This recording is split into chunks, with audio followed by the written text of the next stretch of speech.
World Water Week 2021 was made possible thanks to our partners.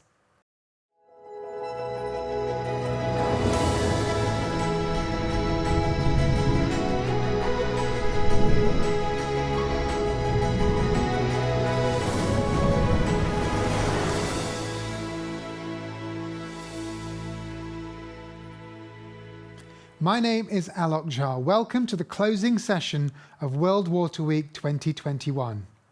What a historic week. This was the first ever digital World Water Week in history, and with so many fantastic sessions arranged by partners all over the world. Let's take a quick look at some of the highlights on centre stage.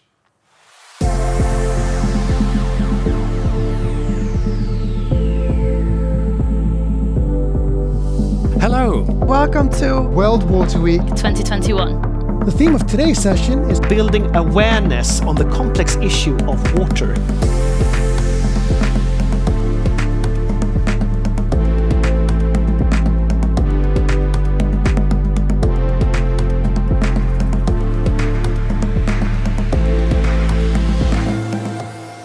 United States!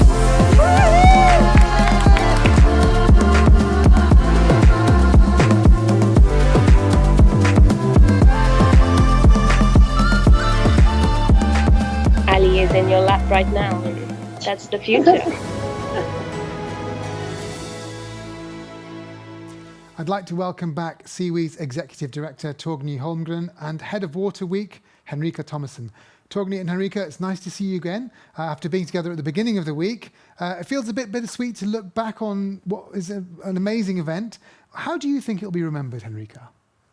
Well, I do hope that people will look back at World Water Week 2021 thinking, that was when it happened. That was when the world really started to focus on water. I do wish that people leave World Water Week with a deepened understanding of the water crisis and the relationship between climate and water. And being a communicator, I want them to remember at least this. There is water in everything. The water cycle is broken. We need to fix it. And the results of this week show that we can. It's very powerful. Torgny, what do you hope that people will remember from this week? Well, I agree with Henrika about what she just said, but I think also World Water Week is what we would like to be, a home for new people or people new to water, which haven't been into the water area before, to explore interesting topic, but also the home for the traditional water community, if I may say so, to reconnect with old friends, but also with new partners and partner up with old partners. And I think this week we have experienced a lot of connections being made in between new and old partners. I think that is what I bring with me for the future and to find solutions to the problems that we are facing around the globe. Indeed, connections are one of the most important things at conferences like this. Henrika, what do you think has been the larger impact of this whole week, World Water Week? Well, the impact of the week is the sum of all our future actions, so that is really up to us. But in order to focus that action, we organized the content around those 5 critical challenges, and we asked our session organizers to identify the most pressing actions. And we have 38 young rapporteurs who have followed the sessions and kept track of actionable solutions. So we will have a pretty good idea of what our impact actually was. Well, let's meet some of those young rapporteurs now.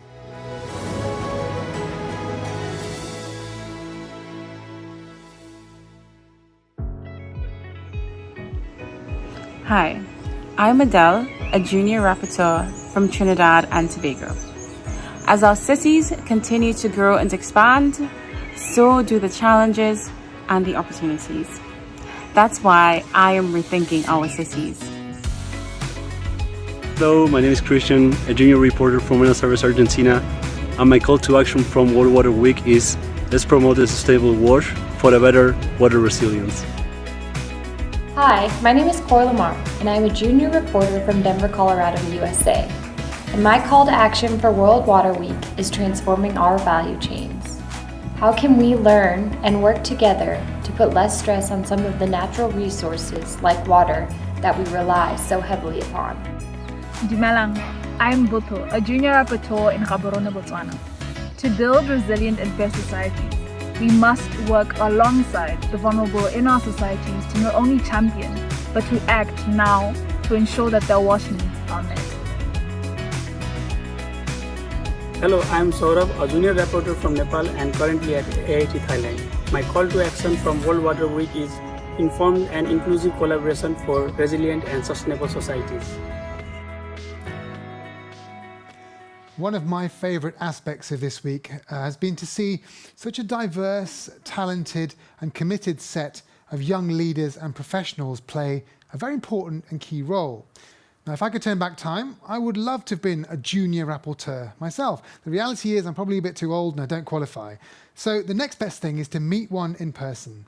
Henrika and I have the pleasure of meeting a junior rapporteur in the studio today, Chipango Kamboyi of Zambia and Sweden. Hello, Chipango. Hello. You were a junior rapporteur in 2019. Yes. And you were a junior rapporteur again in 2021. What's the experience meant for you and why did you keep coming back? Well, it's a pleasure to have been part of the 2021 World Water Week, and it's so exciting to be able to come back and contribute to issues that have to do with water around the world. For me, World Water Week 2021 means a lot. It means that the youth have been given the global platform to air their views and opinions about issues to do with water. It also means that the youth have been enlightened and educated on what is happening around the water sector, but it also means that the youth are being engaged because they are the future water influencers, policymakers and decision makers. So World Water Week means all these things to me, and for me, when I look back at the reasons that I have just talked about, is one of the main reasons that makes me want to come back all the time, because I want to influence my future tomorrow. So that is the reason why I'm here today, and that is the reason I'll be there tomorrow again when we have another World Water Week 2022. Yeah. Oh, Chipango, I am so glad to hear this. It is really touching, and I do wish that you do come back. You are always welcome. Absolutely. So I'm a bit curious, what solutions have you heard of during the week, and how are you taking them forward? Well, it's interesting to have had the opportunity to listen into various sessions that we had during the past week. But what stands out strong for me is the call to build more resilient and fair societies. The call to action is strongly emphasized, and it feels there's this drive to get away from business as usual. There's this need to really want to implement things very fast because we are in the middle of the pandemic. We are just coming out from different environmental conditions that have affected the globe. So the call to action is very fast as we aim to push for more resilient societies. Yeah. Well, thank you. Yeah, that is the tricky part, the call to action. Mm-hmm. Yeah. What do you think? What would be your personal call to action to all of us at World Water Week? What should we do next? Well, having had the opportunity to listen to different professionals and different stakeholders, my call to action to everyone around the world is that tomorrow needs us to act now. The future needs us to act now, yesterday, because we are running out of time. So we need to act today. We need to participate actively in all aspects that relate to water, in all aspects that are connected to water, because water is connected to so many things. So we need to act now. Yeah, that is my call to action, I'd say. Yeah.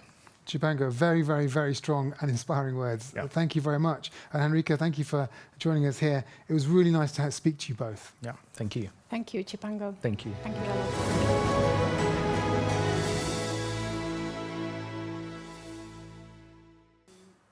The past 5 days have been incredibly rich with ideas and insights, and you may be wondering, where do we go from here? That question is important in helping us to figure out what can we as governments, organisations, communities and individuals actually do next. In this next segment, we pose that very question to representatives of some of the most important initiatives that will follow World Water Week 2021 and beyond. Where do we go from here? What, where and how can we in the water community contribute? First, we'll hear from the Minister for Foreign Trade and Development Cooperation of the Netherlands, Tom de Bruijn. Minister de Bruijn is a seasoned diplomat with experience both at the EU and city levels. He'll shine a spotlight on the UN Water Action Decade and highlight some key upcoming milestones. Your Excellencies, ladies and gentlemen, I think after this vital and very well organized World Water Week, it has become even clearer to all of us how big the challenges are for the water sector and how urgent quick action on the SDG 6 and other water-related SDGs is, especially now that it has become crystal clear that climate change is significantly impacting the water cycle, bringing more intense rainfall and flooding, as well as more intense drought to many regions. The climate crisis is manifesting itself as a water crisis. It's already affecting billions of people around the world, and sooner or later it will affect all of us. This is why the Netherlands is working together with other countries to tackle global issues like increasing water productivity in agriculture, sustainable water management, improving sanitation, safe riverbanks, and clean drinking water. It's why we are contributing to transboundary management of 7 international river basins in Africa, the Middle East and Asia. It's why we have a WASH target of providing 30 million more people with sustainable access to safe drinking water and 50 million more people with sustainable access to improved sanitation by 2030. It's why we are working together with organizations such as the World Resources Institute and Deltares in the Water Peace and Security Partnership to develop tools for early warnings and action to prevent water-related conflicts. It's why we are working together with partners like UN Water, IHE Delft Institute for Water Education and the Stockholm International Water Institute to build capacity and share knowledge about water resources management. And it's why, together with Tajikistan, we will be co-hosting the UN Conference on Water in 2023 and will strive to make this a true watershed moment for the world. And we would greatly welcome all your contributions, because investing in everyone by investing in water will only work if we all contribute, if we all invest in water. So let's work together with different sectors, like the agricultural sector and industries that are the largest polluters. Let's close material loops in a carbon and energy efficient way by retaining water, recharging and reusing water, by reducing our collective footprint. And let's take action by using less water and treating wastewater so that it can be put back into public use to help combat water crises around the world. After all, the IPCC report published earlier this month said it loud and clear. Climate change is getting worse, and more severe water crises will become unavoidable if we don't do enough, or do it fast enough. That's why at COP26 in Glasgow later this year, we expect all countries to shoulder their share of the responsibility and agree on strict targets to reduce greenhouse gas emissions, as well as prioritize water-related solutions in our fight against climate change. And last but not least, we believe we should involve everyone in the dialogues and conferences we organize, including people outside the water sector, by giving a voice to those who usually go unheard, despite being the people who are affected the most, like women, youth, and indigenous communities.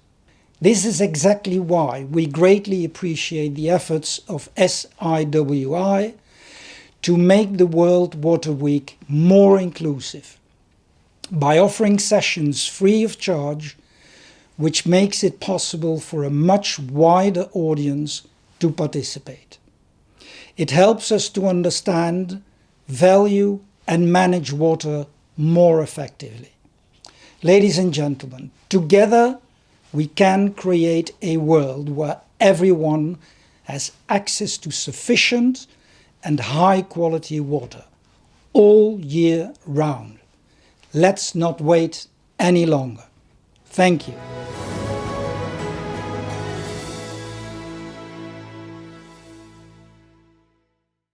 We'll now hear from Germany's Federal Minister for Environment, Natural Conservation and Nuclear Safety, Ms. Svenja Schulze. Minister Schulze has had a long career in politics, and her previous roles include serving as State Minister of Innovation, Science and Research. She'll share with us the outcomes and the next steps of the Bonn Water Dialogues, which took place earlier this summer. This week's theme, Building Resilience Faster, could not be more topical. The catastrophic flooding in Germany and Central Europe and the heavy rainfalls in China demonstrate the dramatic effects of climate change. Water is the medium by which these effects become particularly visible. And at the same time, other parts of the world are suffering from water shortage, heat waves, forest fires, and prolonged droughts. In addition, there are gradual changes. Groundwater levels are sinking, higher temperatures are impairing water quality and threatening species and habitats. Whole water bodies are disappearing, and the availability of water is changing. This impacts the environment, water supply, human health, but also many economic areas: agriculture, the food industry, energy supply, and shipping, amongst others. And that is why it is a permanent task to deal with the effects of an adaptation to climate change. It is also clear that demand for water is rising. The number of people experiencing water stress is increasing. Many people still have no access to clean water and adequate sanitation and hygiene. In addition to this, the funding gap to implement the goals of the 2030 Agenda is enormous. The implementation of the water-related goals and targets of the 2030 Agenda urgently needs to be accelerated. Achieving other sustainable development goals and securing essential human rights depend on this. Two things are vital. First, more intensive cooperation beyond sectors, political levels and borders. Moving away from a silo mentality is key. And second, coordinating global action with stronger and more effective role for the United Nations. The UN conference on the midterm review of the Water Action Decade next year offers a great opportunity for progress. This conference needs to be well prepared. To this end, the Federal Environment Ministry carried out the Bonn Water Dialogues for results. In regional fora and roundtables with around 950 participants, 5 key messages and additional policy recommendations were drawn up. I handed them over to the head of UNDISA, Liu Zimin. He is coordinating the preparation for the UN conference, and the key messages pick up on the 5 factors identified by UN Water to speed up implementation of SDG 6. The first is financing has to be placed on a broad basis. Second, good decision making needs a solid databases. Third, knowledge transfer and capacity development are key for success. Fourth, innovation is a precondition for combating water scarcity. And fifth, water needs good, strong governance. I am delighted that more and more governments and organizations are supporting these key messages, now more than 40, and I invite everyone not yet participating to join in. Thank you to the organizers of the Stockholm World Water Week for providing the opportunity to further develop these key messages. I would be delighted to see this work continued at other preparatory events, for example in Japan, in Portugal and Tajikistan. Germany will continue to be active in the preparatory process. The federal government has already pledged financial and content-related support. We support UNDISA as well as the 2 co-hosts of the midterm review of the Water Action Decade, the Netherlands and Tajikistan. Water is a global resource that has to be protected jointly and managed sustainably.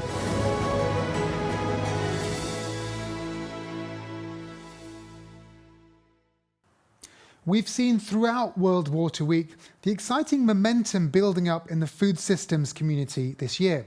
That's because of the upcoming UN Food Systems Summit, happening next month. Let's turn to Ambassador Ertharin, former Executive Director of the United Nations World Food Programme, to tell us more about the Food Systems Summit. We need the water community to get excited about the UN Food Systems Summit. The UN Food Systems Summit is a Secretary General called event, and it's more than an event, a coming together, as he has described it, the People's Summit, for multi-sectoral actors from private sector to government officials and other public sector players, the NGO community, civil society, farmers, activists, all working together to identify not just the problems, but the solutions. And more importantly, to develop a platform of action at the global level to be supported by national plans that are developed by those same multi-sector actors from countries across the globe for implementation at the local level to drive the change in action in our food system from farm to fork. The only way we are going to deliver the change that is necessary to address the challenges of the food system today is if we are all working together to achieve that change. This summit is the opportunity to catalyze that action to take us forward.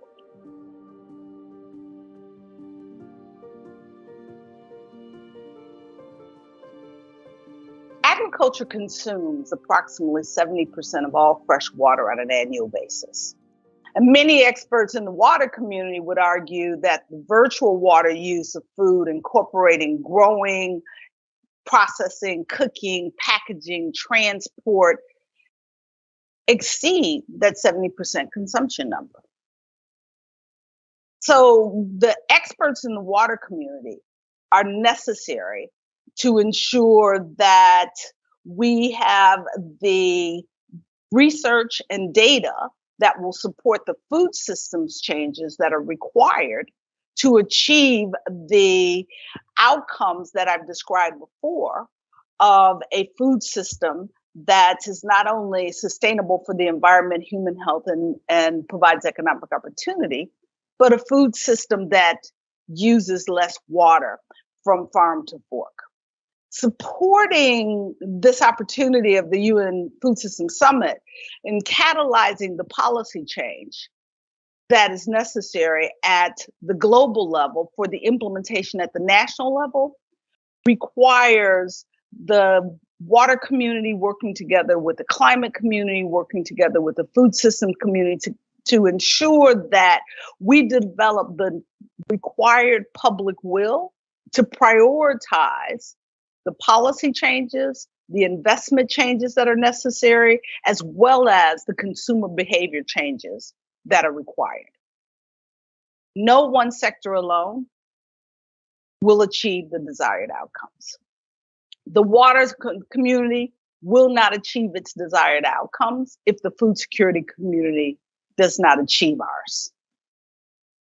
We must get out of our silos. We must get out of our silos, not just in conferences like these, but in the work that we perform at the global, national, and local level to drive the action that is required.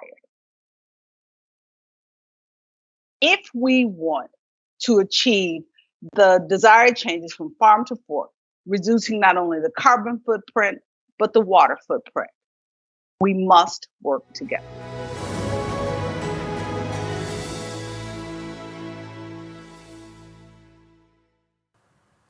Another important upcoming milestone is the historic UN high-level dialogue on energy. This will be the first ever high-level UN summit on energy since 1981. We're delighted to hear from the Associate Administrator of UNDP, the United Nations Development Programme, Ms. Usha Rao Munari, to tell us more about the energy dialogue and how we can make a difference when it comes to sustainable energy futures. So where do we go from here? The most recent IPCC report, released earlier this month, sent a stark warning. Climate change and its myriad impacts are occurring even faster than we thought. We have to act quickly, and we have to act at scale. Here are 3 crucial steps, perhaps, that we could take. First, we need to improve both water and energy efficiency and speed up the transition to renewable energy. At the same time, water efficiency measures, demand management, and improved governance of water systems offer important opportunities to reduce emissions and the demand for energy. Higher efficiency can also improve the quality of water and energy services. For example, South Sudan's climate commitment under the Paris Agreement is looking to increase efficiency of electricity usage in the formal energy sector and ensuring the best use of hydropower by careful management of the water resources. In Gaza, frequent power cuts disrupt a wastewater treatment plant operation. The program of assistance to the Palestinian people is working to introduce solar power to help run the plant to ensure it can continue to provide adequate sanitation for local communities and water quality protection. Second, we need to reduce water pollution, including from agriculture, particularly fertilizers. Nitrogen pollution reduces potable water availability and emits greenhouse gases. Wastewater treatment powered by renewables and producing energy through waste-to-fuel approaches and circular grey water approaches can also supplement both energy and water needs. This is the case of Liberia's nationally determined contribution, for instance, which is looking to reduce effluents from agriculture. Third, we need to improve our relationship with food in terms of reducing food loss and waste and adapting crops to climate variability. These adjustments are in part enabled by energy and water, such as cold chains for food storage and distribution, while reduced food loss and climate-appropriate agricultural production reduces the need for related energy and water. The transformative power of water and energy has not yet been fully harnessed to bridge the priorities of the global agendas. UNDP is not only the integrator of the SDGs, but also a major convener of stakeholders across all areas. UNDP has developed flagship offers to support countries on climate change, water, energy, and food production to scale up mobilization and support for countries in this transformative process. Events such as the World Water Week, as well as the high-level dialogue on Energy and Food Summit later in September, provide a historic opportunity to shine a light on the much-needed energy, water, food revolution so we can secure a safer future for all. Thank you very much.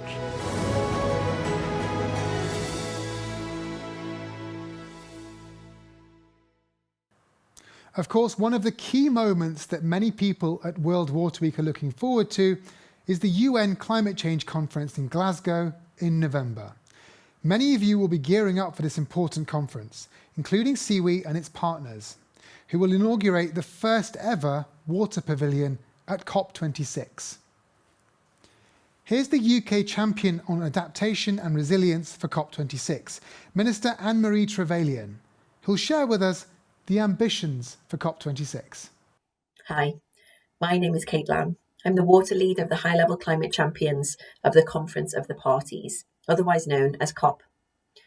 Minister Anne-Marie Trevelyan was unfortunately unable to join us today, and so I'm really proud to be able to step in and talk to you about the race to COP26. It's great to be here at World Water Week, and Sweden is an important collaborator for the UK government on a range of water-focused initiatives, including 30 by 30, the Global Water Partnership, and Sanitation and Water for All. It's fitting, therefore, to use a Swedish platform to speak to you about COP26 and our vision for water.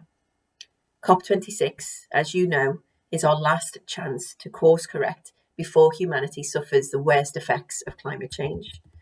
The science is clear and the evidence hard to ignore. The IPCC report, released earlier this month, rings the alarm loud and clear that climate change is causing global impacts and possibly irrevocable disasters. Droughts are already 70% more frequent, and in the next decade, intense rainfall is expected to be increased by 50%. The time for urgent action is now, and we need all hands on deck. The UK is committed to making COP26 a breakthrough moment for global climate action, focusing on 4 key objectives. First, to keep 1.5 degrees within reach and put the planet on a path to zero emissions. For water, this means protecting wetlands and forests, reducing energy use, and tackling poor sanitation and waste treatment. Second, we need to adapt to changes in climate in order to protect communities and natural habitats. The Adaptation Action Coalition, in partnership with the Alliance for Global Water Adaptation, is developing the Water Tracker, a practical tool co-designed by coalition members to strengthen and integrate water resilience in national planning. At COP26, we'll be asking more countries and other stakeholders to join this great initiative. Third, we need to mobilise finance, especially for adaptation, to meet the target of at least $100 billion of climate finance per year by 2020. Finally, we need to work together to finalise the Paris rulebook at COP26. These are the detailed rules that make the Paris Agreement operational. Now, you'll know better than I, water cuts across all of these objectives and connects us all, forcing us to think beyond sectors, beyond industries, and even beyond boundaries and borders. Where water management is fragmented, it needs integrating, coordinating, and regulating at the landscape scale to manage trade-offs and ensure inclusive stewardship right down to the local level. At COP26, we want more countries to prioritise adaptation and translate their climate risk into resilient water investment. We need to see fundamental policy, organisational and regulatory reform that will attract both public and private investment. We also need to harness the power of the markets, increasing water disclosures by businesses and financial institutions, and by linking consumer and producer countries in their water stewardship. This is why this week, together with the Dutch, the Swiss, the US and Austrian government, the UK government put out a water footprint call to action for a COP26 initiative to do just this. Please register your interest via the session page on the SIWI website. Water is physical proof that we operate in a shared planetary level system.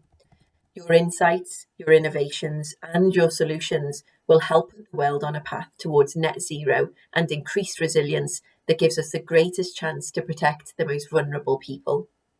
I look forward to your active participation in Glasgow and beyond on tackling this vital agenda. Thank you.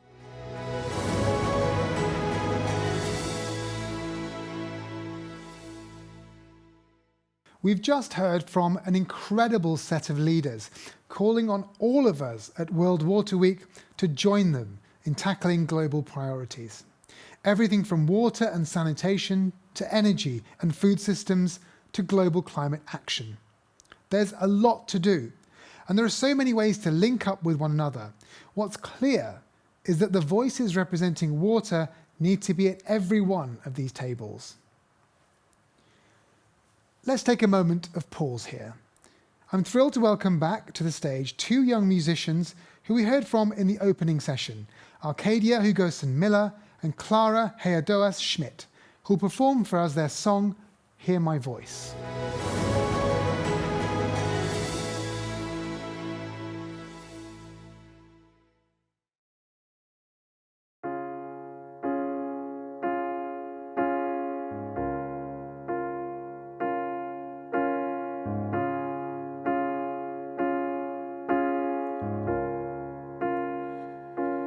Hear my voice,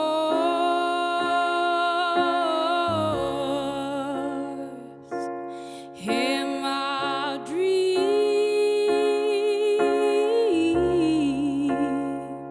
Let us make a world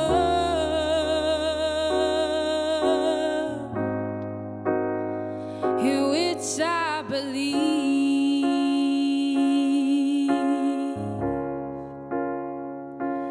Hear my words,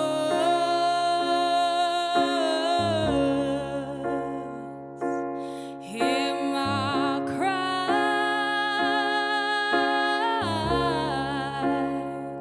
Let me see you take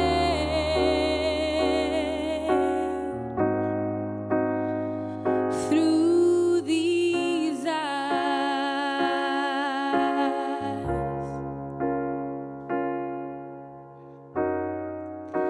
You may think I won't be heard, still I'll raise this hand, spread this word, these words of fire, of hope and desire, and set them free.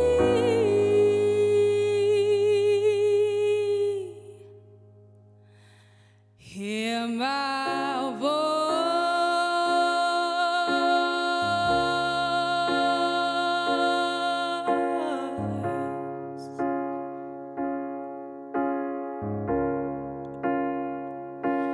Hear my dreams.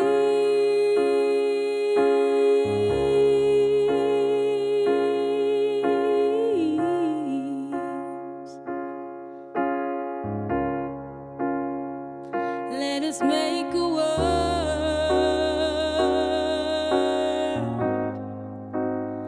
in which I believe,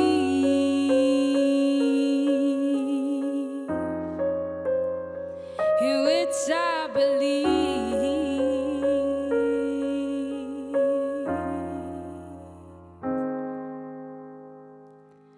Hear my voice,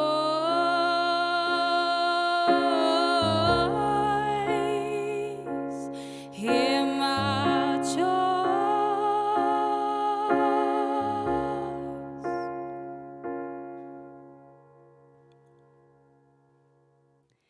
Hear my voice.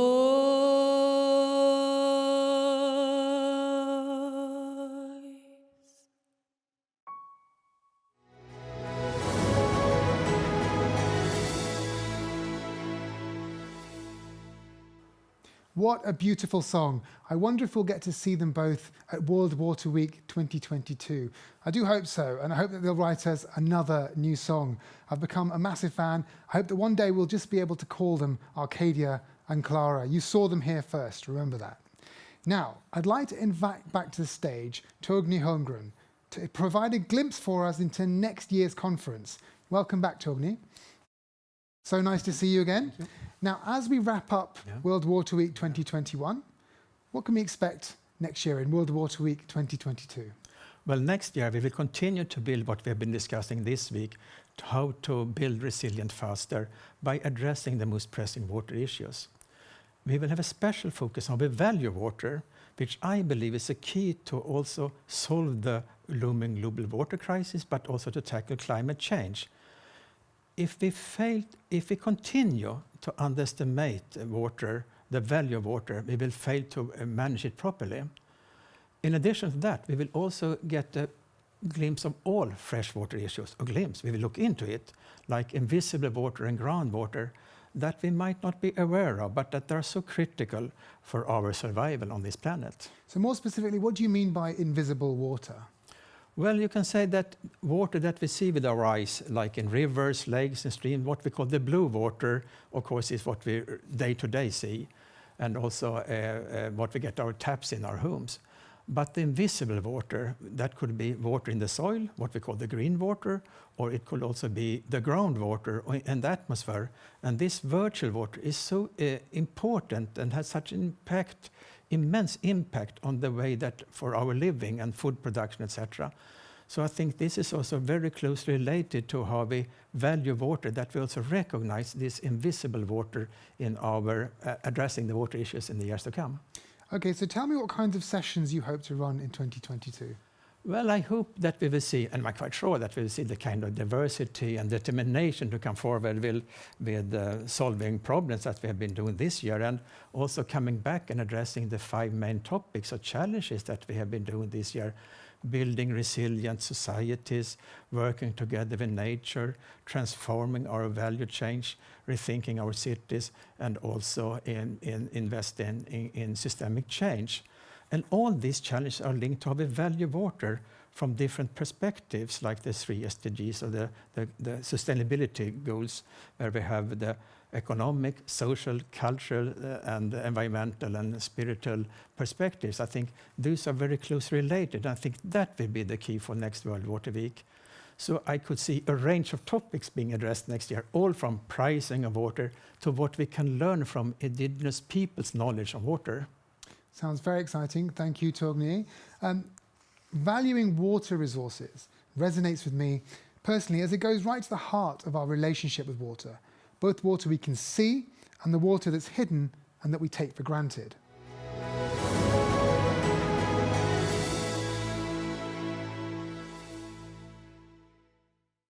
To steer us further in the right direction as we prepare for World Water Week 2022, I'm now joined by Dr. John Cherry, the laureate of the 2020 Stockholm Water Prize, and Dr. Naho Mirumachi, who teaches environmental politics at King's College London.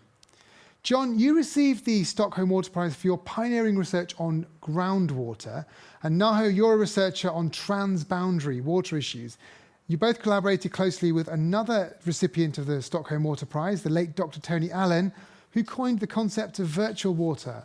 Now, first, John, I'd like to ask you, why should we care about groundwater? Well, a number of reasons. Probably first, because groundwater supports the important part of the world's food supply. 40% of world agriculture is irrigation supported, and 70% of irrigation is groundwater supported. The importance of groundwater, however, though, is that this groundwater contribution to world food supply is in jeopardy. We've long ago passed the tipping point in terms of sustainability.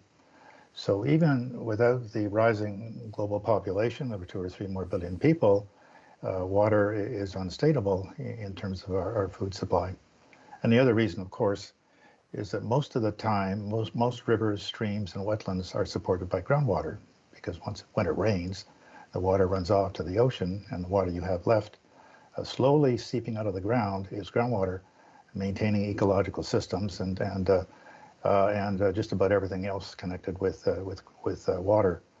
People only see rivers and lakes, but in fact, groundwater is 99% of all liquid fresh water. So it's the foundation to it all, to ecology and to food supply. Now, what do you think are the greatest risks to that water then? Well, the greatest risk is over pumping. We call it depletion and pollution.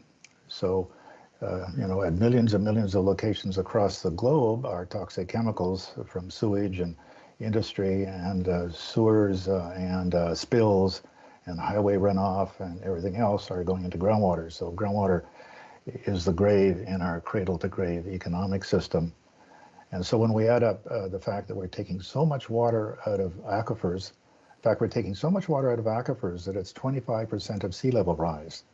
So people think that the impending crisis that humanity is facing is climate change. And yes, climate change is a big crisis.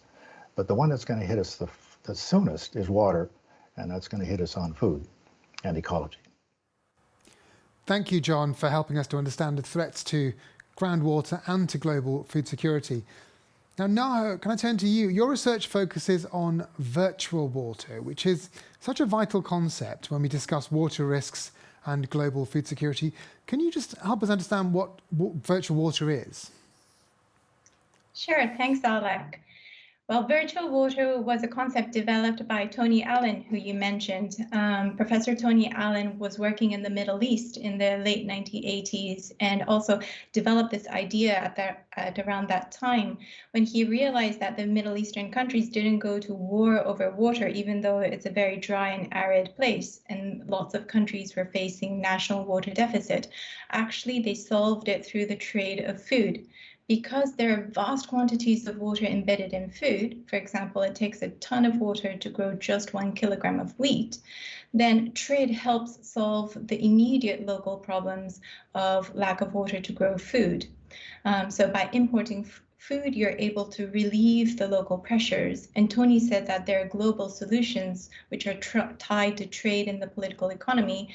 And as the years went on, water policy began to recognize not only the role of surface water as well as groundwater, but also the role of water embedded in food. So can trading food be part of the solution to the global water crisis? Well, yes and no. It's not really all that easy.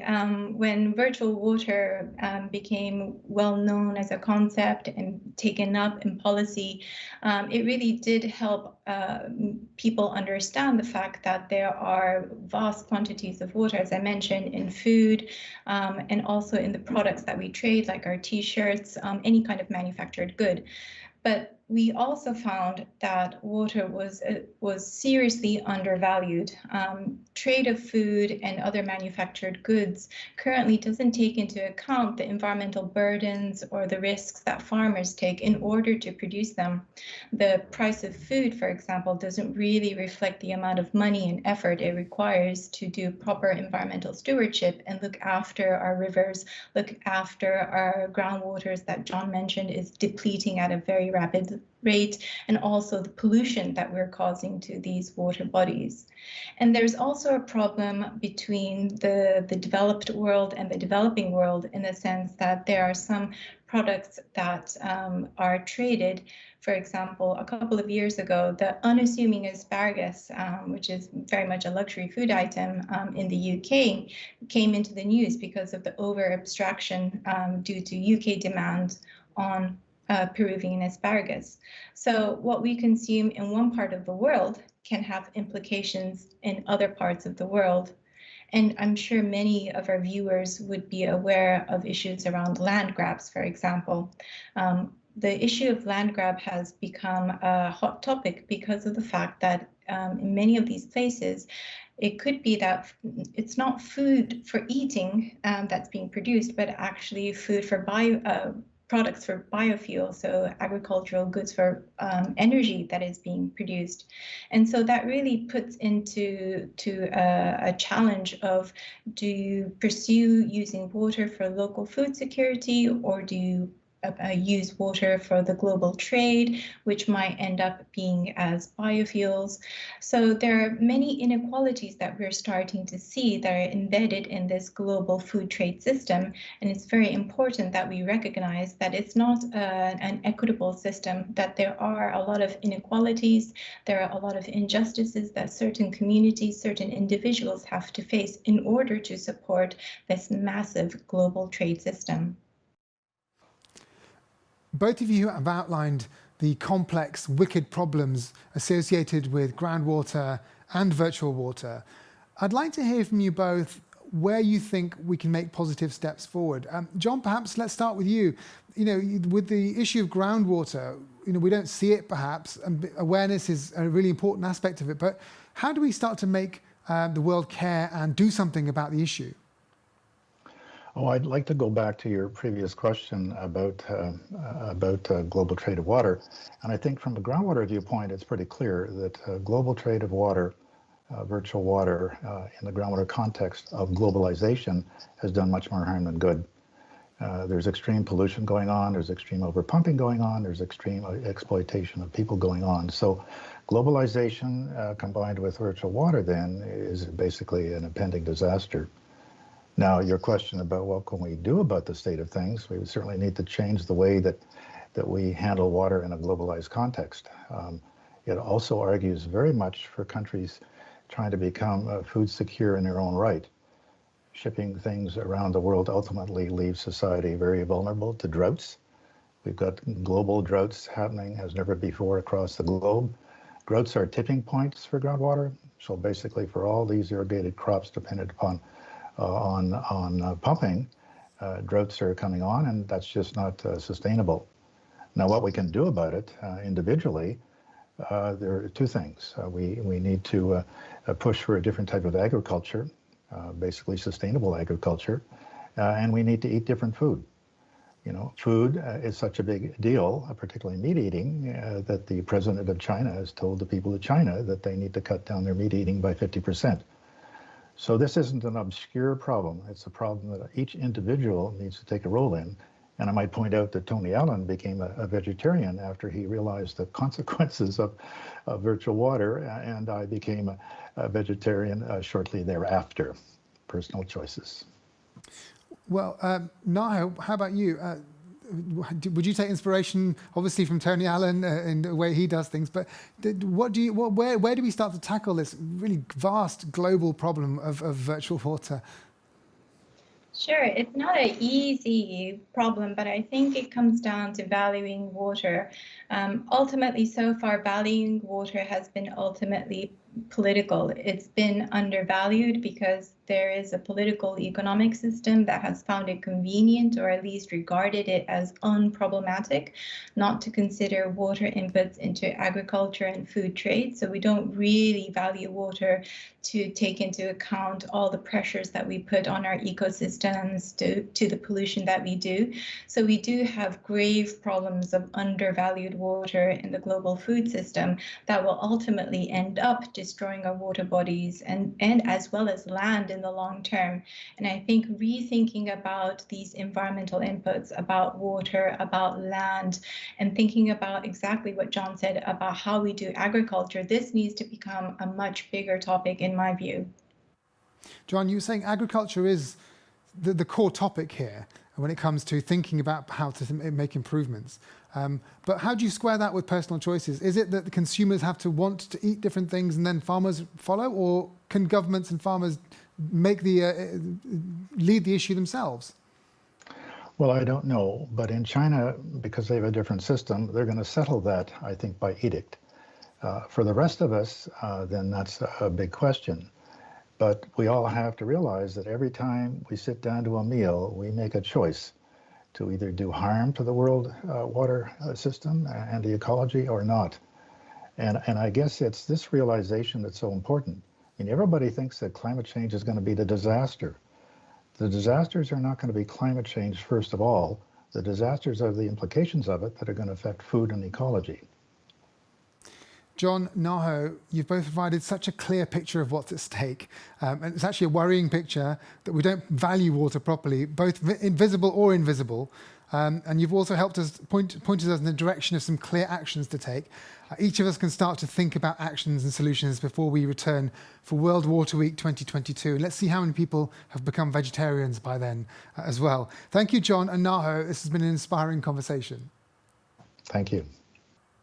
As we enter the final segment of this closing session, I'd like to bring you some inspiring voices and stories that remind us what's really at stake when we ask the question, what's the value of water? For this next presentation, I'll let the images and sounds speak for themselves.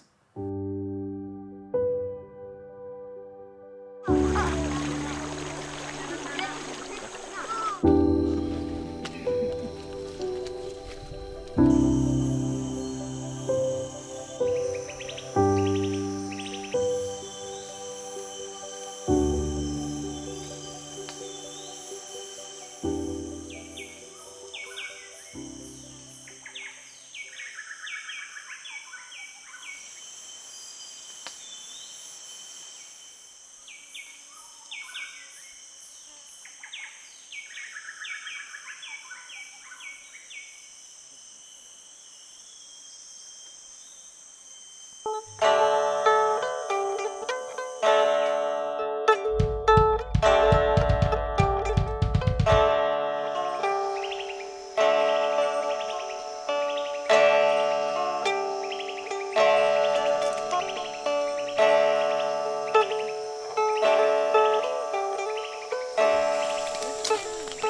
datai kita kamuka menua. Gelap. Bumi rayanya banyak timau kamuka dito. Udahnya kita merang kat kita ditulak megangnya. Udahnya baru api yang kepada. Api yang masuk kita tulak kami rusak semua kami. Tunggai kami atau kami mukai. Tanah buah tunggai kami, ikan umpan kami, kayu ramu kami. Tanah adat tu sini pun kami. That was incredibly powerful. It's hard to believe that that was a clip from a documentary film made by a 16-year-old filmmaker and photographer, Kinan Tegar. Kinan was raised in an indigenous community called Dayak Iban in Indonesia. We asked Kinan about the value of water for him and his community.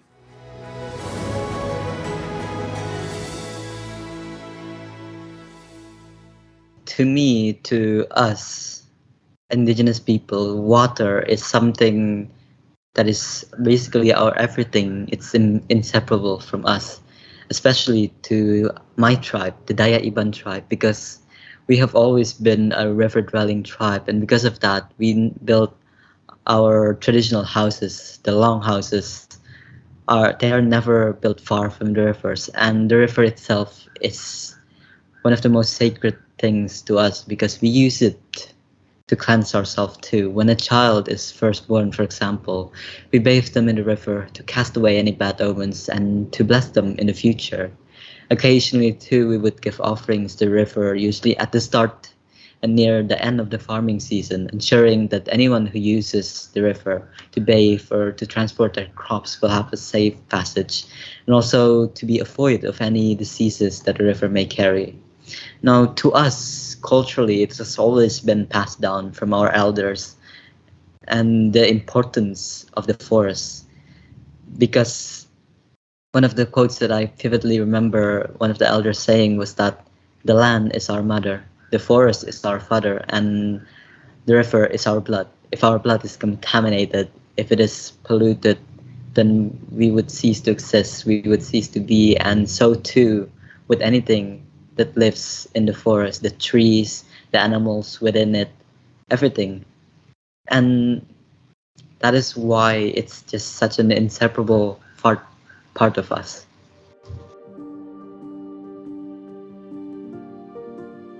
I think for young people especially, and myself speaking as one, we've been so disconnected from what water actually is. I know a lot of my friends in the city, they have never went up to the river, to the very source of it, up in the mountains, and see what is it we are drinking, what is it that we are taking for granted here. And what I want other people to do is to honor that very concept, that water is what gives us life, and also to help in a way to protect it, because where I am right now is a city around 1 hour away from my village, and even here, when I look down at the river that flows through this town, it is no longer drinkable, let alone anything else really, because there used to be a legend around here that anyone who drinks the water of the Kapuas River, they would gain youth. And if they are to do that now, it would do the exact opposite. So I think my message is to appreciate the water and to help protect it in what way we can do. I know that Kinan was speaking to his own generation there, but it's hard not to be humbled by his message.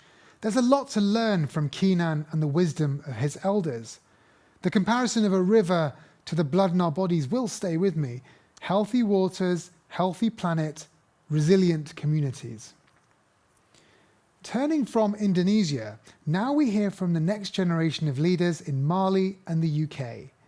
Let's listen in on a conversation between Hadi Touré and Eleanor Treadwell, two young professionals in the water sector who also shared their views on valuing water. So this is Hadi and baby Ali, and they are from Mali. This is Eleanor, she's from the UK. We're friends and coming from very different backgrounds and cultures, but we're both early career water professionals and on the same page about water. And we live on either side of the River Niger in Bamako. Despite our differences, at the end of the day, we have the privilege to collaborate and learn from each other's values. And what do you think that it actually helps us to collaborate so well together?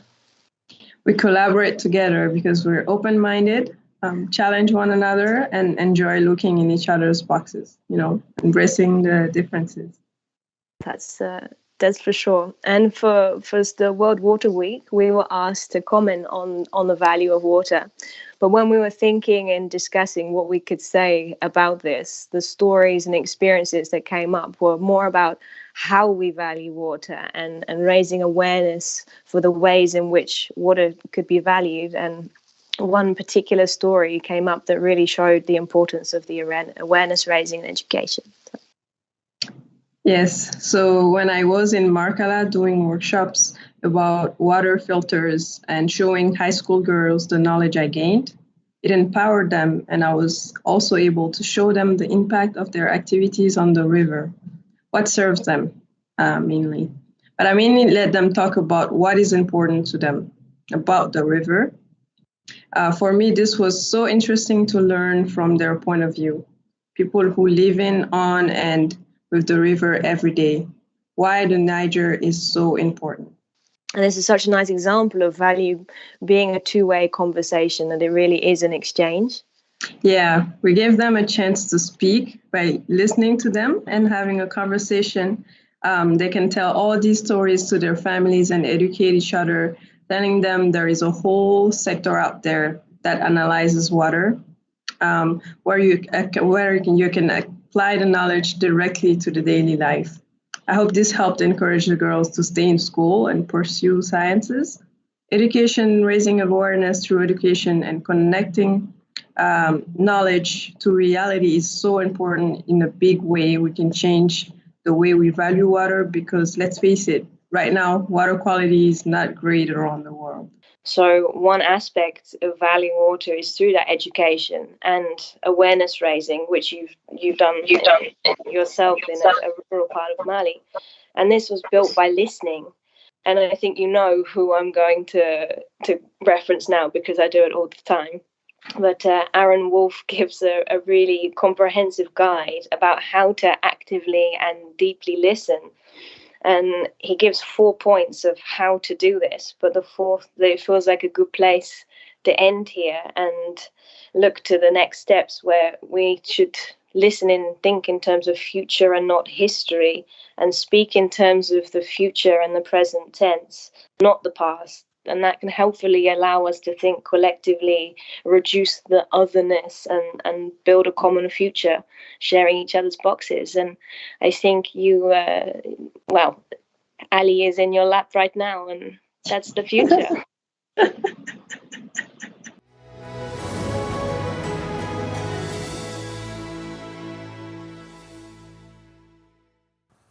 What a powerful and inspiring way to finish World Water Week 2021. When there are so many reasons to be pessimistic, I think we have many more reasons to give us optimism. Kainan, Hadi and Eleanor point us toward a future where our relationship with water could be transformed. Now, to bring this session to a close, I'd like to invite Henrika and Torgny back to the stage. Henrika, what do you see as the next steps? Well, next year's theme is about valuing water and invisible water, like groundwater, crucial to our survival, but often forgotten. But to me, it is important to state that valuing water is not about economics or metrics. I am going to quote Dag Hammarskjöld, the former UN Secretary General. He says that it is a personal journey to our inner sources. And I personally think that without that personal journey, we will never make it. Torgny, what are the next steps? Well, I fully agree with Henrika to start off with, and we should address the value of water theme, how we address water in the global community. But to successfully tackle climate change, for instance, that IPCC told us so bluntly 2 weeks ago, we need to come up with more smart water-related solutions. And here I believe that more investments in nature-based solutions will play a more critical role in the years to come. And I see encouraging signs that we have a booming interest in green investments, but I have a word of caution here, because we need to take water aspects into account. We do see massive investments coming up in manufacturing industry and promising alternative energy resources, but those require uninterrupted access to clean water in huge quantities. And that we cannot take for granted, as global warming is changing the rainfall patterns and our accessibility to water in the future. So in the coming years, is that the change you want to see? Well, yeah, more investments in green, yes, definitely. But we need to bring in the water aspect, and I think that is still missing to a large extent. So in the coming years, Henrika, what change do you want to see? Well, I do hope that many more people will join us on the journey. So more people for World Water Week 2022 and onwards. Thank you, Henrika. Thank you, Torgny. And thank you for joining us for what's been a very special closing session, both looking back at the past week, but also looking steadfastly forward. The next steps are clear. We all need to get to work on building resilience faster through water. See you next year, and stay healthy and well.